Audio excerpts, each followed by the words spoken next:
Hello, I'm Dr. Thomas Schuler, Chairman of the Medical and Scientific Board of the National Spine Health Foundation. We're interviewing the top spine specialists around the nation to find out what you can do to overcome your back problem or your neck problem. I'd like to welcome you to Spine Talk Cities 2020.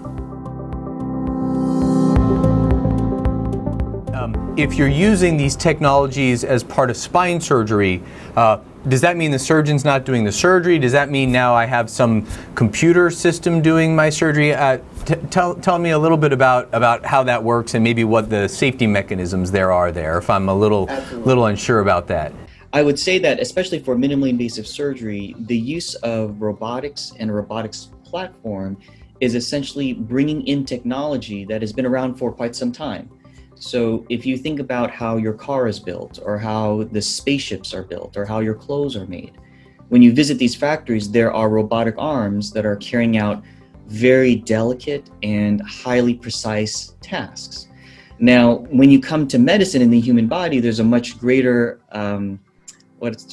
bar to bring in these types of technologies for the safety of you and other patients and people in general. But that bar is now able to be met. And especially when you think about minimally invasive spine surgery, prior to robotics, there were technologies like X-ray machines and computer-guided navigation to allow us to go down smaller incisions in precise and accurate ways. With spinal robotics, when you marry the abilities of computer algorithms and predictive planning in a very precise instrument, that improves our ability to offer minimally invasive surgery in those same realms with increased precision, accuracy, and safety.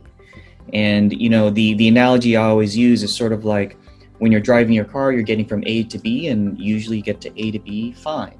But when you have safety technologies like automatic braking and blind spot monitoring, and then active cruise control, and now on some cars you have autopilot and semi-autonomous tasks, you still get from A to B, but with each added layer of technology you get there more safely and accurately.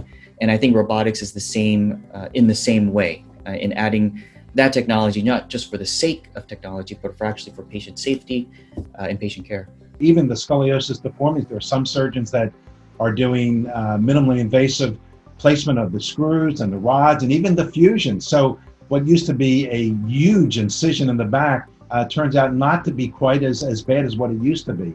And the trend is going to continue. And I think the trend for minimally invasive with robotics and with navigation, robotics meaning that you'll still have a surgeon in the room, but you'll have the assistance of these very, very stable arms. And maybe someday the surgeon will sit behind a control panel and do the minimally invasive surgery, because we'll have better optics, we'll have better visualization, and all these things are coming down the line. So it's very, very exciting. So when we talk about spinal robotics, it's helpful to think of it as an assistive technology. So your surgeon is still there, your surgeon is controlling everything in the room.